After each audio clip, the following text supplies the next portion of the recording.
Selamat datang kembali di channel Dunia Algoritma.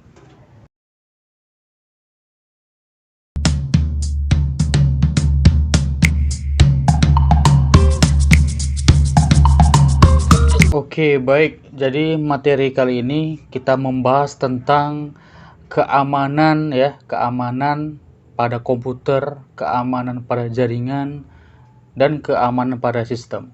Oke, jadi saya buat judulnya yaitu ini. Oh, ternyata tidak ada sistem yang aman. Nah, jadi sini saya buat tanda tanya. Apakah memang sistem itu aman atau benar-benar aman atau tidak ada yang aman sama sekali. Oke, jadi topik ini saya rasa sangat penting sangat penting untuk saya angkat. Kenapa? Karena semakin berkembangnya teknologi, semakin berkembangnya media sosial, semakin berkembangnya penemuan-penemuan baru di bidang digital, itu tidak lepas dari yang namanya keamanan, keamanan. Oke. Jadi keamanan di sini berfungsi untuk melindungi privasi.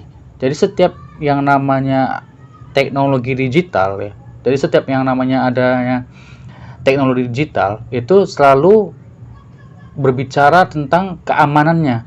Nah, semakin canggih daripada teknologi tersebut, apakah tetap terjamin keamanannya? Jadi kira-kira seperti itu. Karena konsep dari keamanan itu adalah untuk melindungi privasi daripada pemakai. Jadi setiap ada aplikasi atau ada setiap produk baru tentang digital itu pasti akan digunakan. Nah, yang jadi pertanyaannya, apakah orang yang mengaksesnya itu aman? Apakah data-data daripada identitas orang yang akses itu apakah aman? Jadi setiap kita menggunakan platform digital selalu kita diminta untuk login untuk mendaftar lalu login. Nah, jadi ketika kita mendaftar, maka kita akan menggunakan identitas kita, apakah berupa email, apakah password email atau data-data diri. Nah, jadi kita mau di sini kita lihat bagaimana keamanan daripada suatu platform digital itu. Makanya saya rasa topik ini perlu untuk kita bahas secara singkat namun lugas.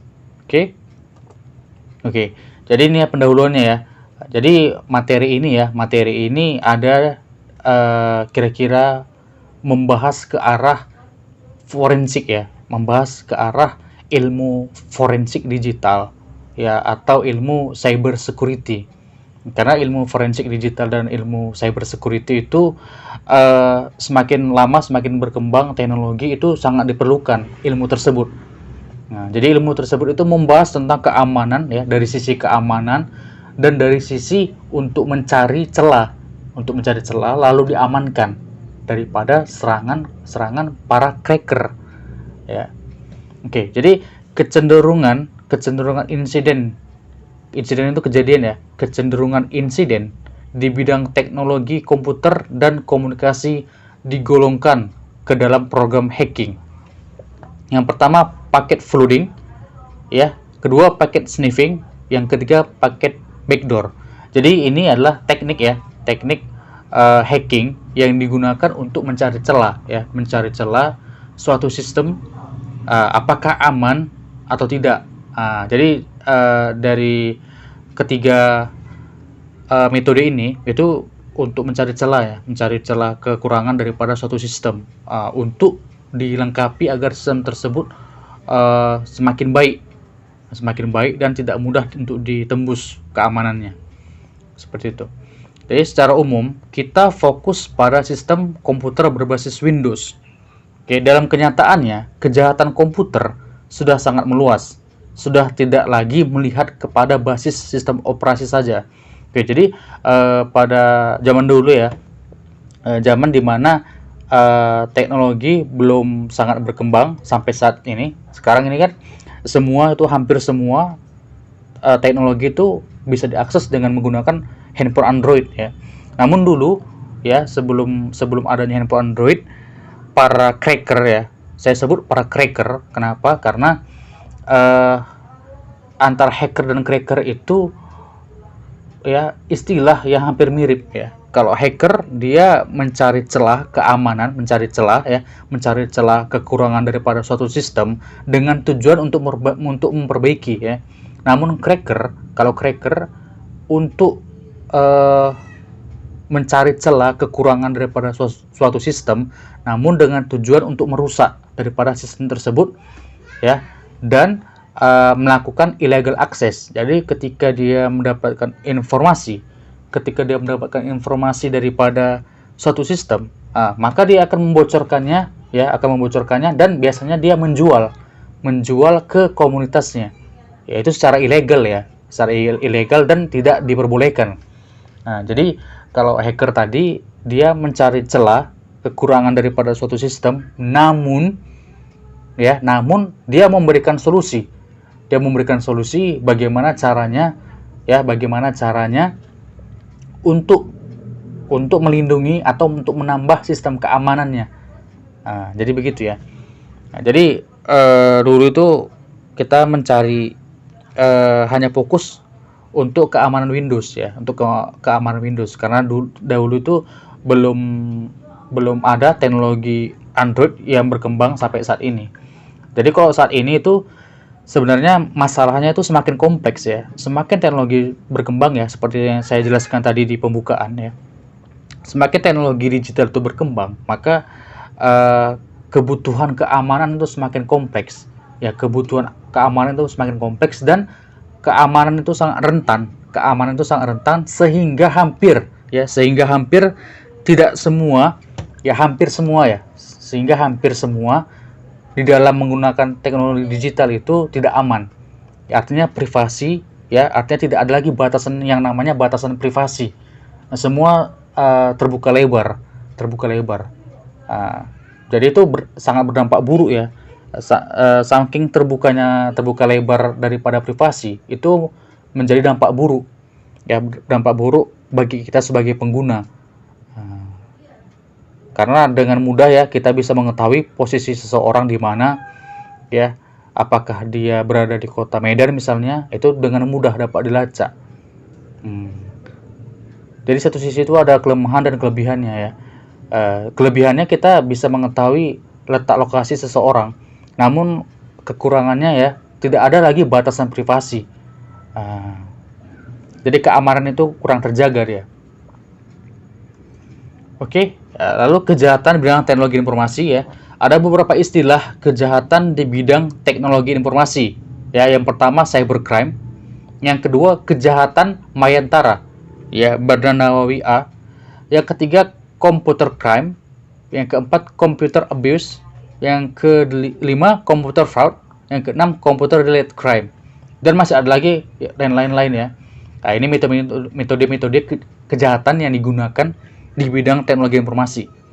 Oke, yang pertama computer crime ya. Computer crime itu kegiatan perbuatan melawan hukum yang dilakukan dengan memakai komputer sebagai sarana atau alat, atau komputer sebagai otak, baik untuk memperoleh keuntungan ataupun tidak, dengan merugikan pihak lain.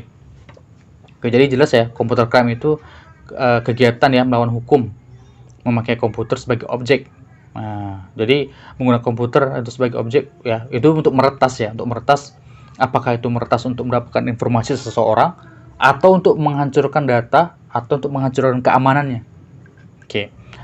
Yang kedua yaitu cybercrime ya, perbuatan melawan hukum yang dilakukan dengan menggunakan internet ya, yang berbasis pada kecanggihan teknologi komputer dan telekomunikasi. Nah, jadi kalau yang computer crime tadi ya, ini bisa diartikan sebagai ketika kita memakai komputer orang lain atau perangkat orang lain tanpa adanya permisi atau izin dulu kepada pemilik.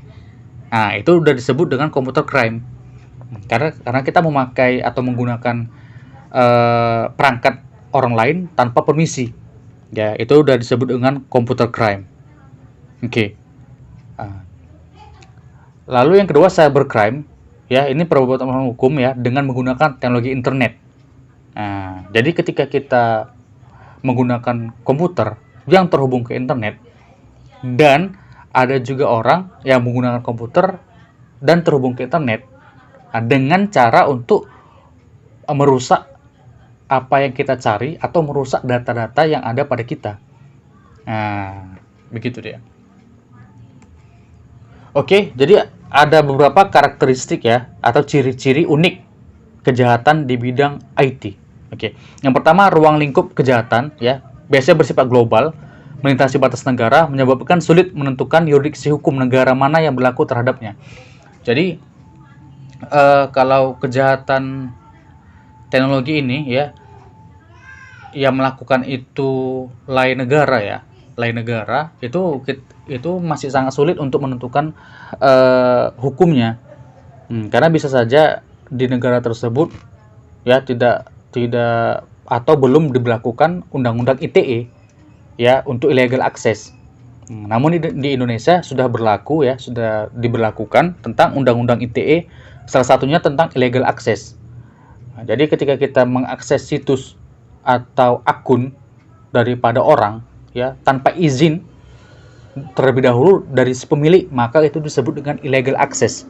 Dan itu ketika membuat laporan itu akan diproses hukum karena itu memang tindakan melanggar hukum. Oke.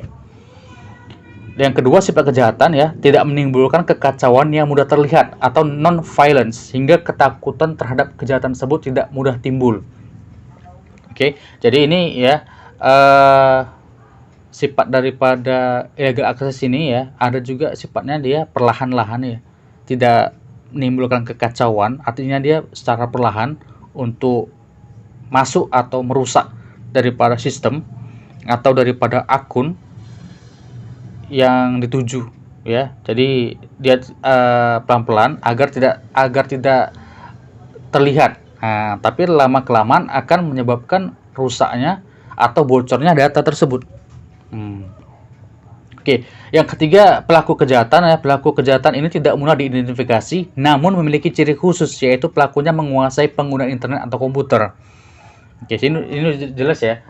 Jadi memiliki ciri khusus ya, yaitu pelakunya menguasai penggunaan internet atau komputer. Jadi ketika kita menggunakan WiFi atau kita memiliki WiFi ya, WiFi publik ya, alangkah baiknya jika kita senantiasa itu untuk mengganti password daripada WiFi ya. Agar apa? Agar para cracker atau para orang yang tidak bertanggung jawab dengan tujuan untuk melakukan kejahatan itu bisa dibilang kemungkinan kecil untuk dapat mengaksesnya. Jadi ketika kita memiliki WiFi, alangkah baiknya itu diganti passwordnya secara berkala, apakah itu seminggu sekali ya. Jadi untuk mengurangi rentannya daripada illegal access tadi. Lalu yang keempat, modus kejahatan. Modus kejahatan hanya dapat dimengerti oleh orang yang mengerti dan menguasai bidang teknologi informasi. Oke, jadi pelanggaran akses internet ya, akses internet itu biasanya ya yang mengetahui apakah ini kita terkena cracker, terkena hacker, atau data kita bocor atau tidaknya itu memang orang yang mengerti bahwasanya komputer kita atau akun kita atau internet kita sedang diretas. Oke. Yang kelima, jenis kerugian. Kerugian yang ditimbulkan lebih luas, termasuk kerugian bidang politik, ekonomi, sosial, dan budaya. Jadi semenjak adanya kebebasan berteknologi, apalagi sekarang ini kita menghadapi yang namanya persaingan industri teknologi 4.0, di mana industri tersebut itu menginginkan kita untuk dapat bersaing ya secara digital dengan luas. Jadi ketika bersaing tersebut ya, maka masing-masing orang yang tidak bertanggung jawab tadi itu mengakses misalnya handphone kita, internet kita, komputer kita dengan tujuan untuk apa? Dengan tujuan untuk mempropaganda, memprovokasi. Jadi sehingga rahasia yang ada itu bocor. Ya, seperti kebocoran data yang seharusnya bersifat rahasia ya. Jadi bersifat publik jadinya. Jadi privasi ya, semakin tingginya teknologi itu rentan untuk privasi. Jadi privasi itu hampir semua tidak terjaga. Ya, karena adanya kebebasan daripada akses tersebut. Sehingga itulah yang bisa memprovokasi. Dan itu sifat memprovokasi itu biasanya bisa merugikan ya, bisa merugikan secara individu ya, ataupun untuk negara. Karena ada provokasi tersebut. Jadi kita harus bijak dalam menggunakan teknologi. Oke, kejahatan di bidang IT ya digolongkan menjadi dua bagian secara umum ya. Kejahatan yang menggunakan IT sebagai fasilitas, contoh pembajakan, pornografi, pemalsuan dan pencurian kartu kredit, penipuan lewat email, penipuan dan pembobolan rekening bank, perjudian online, terorisme, situs sesat, isu sara, pencemar nama baik, dan lain-lain. Kejahatan yang menjadikan sistem dan fasilitas IT sebagai sasaran, contoh pencurian data pribadi, pembuatan dan penyebaran virus komputer, pembobolan situs, cyberwar, dan lain-lain. Oke, jenis cybercrime ya. Menurut Tugu Wayono, Eskom tahun 2006 ya, jenis cybercrime dikelompokkan dalam yang pertama, cybercrime berdasarkan jenis aktivitas. Yang kedua, cybercrime berdasarkan motif kegiatan. Yang ketiga, cybercrime berdasarkan sasaran kejahatan. Oke, jadi semakin itu tadi ya, seperti yang saya jelaskan, semakin tingginya yang namanya teknologi ya, semakin tingginya yang dinamakan teknologi, maka itu semakin rentan untuk kebocoran daripada rahasia tersebut. Ya, jadi akhir-akhir ini ya seperti yang kita lihat di televisi ya, bahwa website daripada pemerintahan ya, seperti website daripada BSSN, Badan Cyber Sandi Nasional, itu beberapa waktu lalu itu pernah mengalami pembobolan situs ya, artinya situsnya diretas. Akibat buruknya data-data privasi, data rahasia daripada negara itu bocor ya kepada crackers ya, yang dilakukan oleh cracker, bocor sehingga dijual oleh para cracker ya ke forum-forum internasional. Jadi itu mengakibatkan kerugian negara. Karena apa? Karena rahasia-rahasia negara ada di dalamnya. Jadi itu bisa berbahaya akibat adanya kebebasan dalam berteknologi. Jadi semakin tinggi daripada teknologi digital ya, maka semakin tinggi juga tingkat kerentanan untuk diretas. Jadi di Indonesia sudah diatur tentang illegal access ya, seperti yang tadi saya jelaskan, sudah diatur mengenai illegal access, bahwasannya orang mengakses tanpa izin itu dikenakan hukuman. Ada juga virus ransomware ya. Virus ransomware itu sangat berbahaya juga, bisa mengakibatkan yang namanya data-data semula yang ada itu bisa dibuat menjadi tulisan atau kata-kata yang tidak dimengerti. Artinya data-data tersebut berubah dan rusak.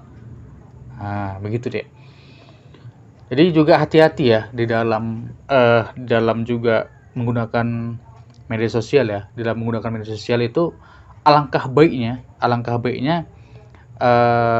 kita pandai-pandai ya dalam dalam merahasiakan password kita atau kata sandi kita di dalam menggunakan media sosial. Jadi kalau bisa hindari semaksimal mungkin ya dalam membocorkan password daripada akun kita. Karena kita tidak bisa menyangkal bahwasanya mungkin ada orang nanti yang akan membocorkan privasi kita. Karena semua privasi kita itu ada di akun kita. Jadi begitu juga dengan seperti password atau seperti PIN yang ada di ATM kita, ya itu jangan ada disebarkan ke orang lain. Nanti dengan tujuan adanya penipuan. Jadi rentan pembocoran informasi itu rentan untuk terjadinya penipuan.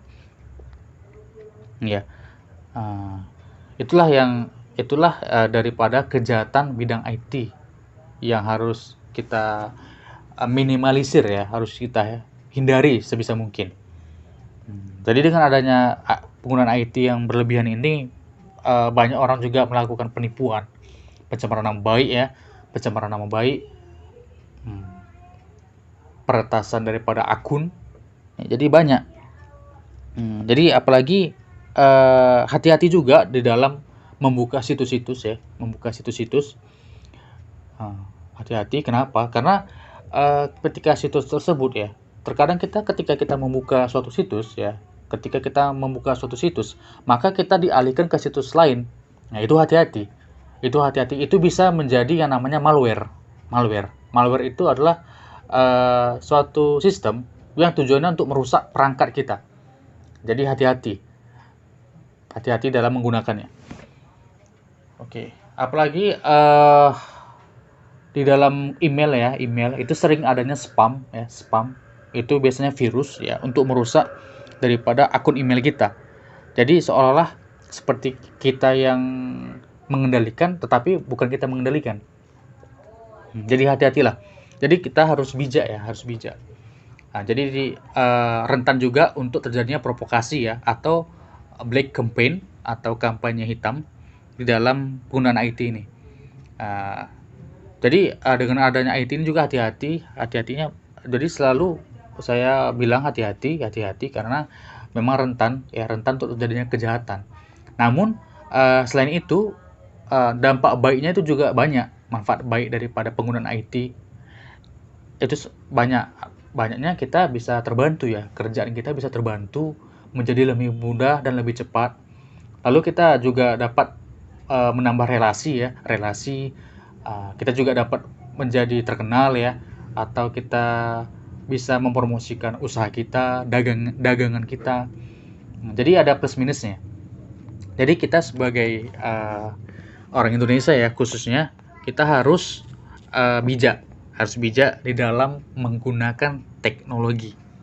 Oke, mungkin begitu saja yang bisa saya sampaikan. Untuk itu jangan lupa like, comment, share, subscribe channel Dunia Algoritma agar saya tetap semangat untuk membuat video-video terbarunya ya yang berhubungan dengan algoritma komputer dan informasi lainnya. Oke, sampai jumpa dengan saya Anas Prastio di channel Dunia Algoritma. Oke.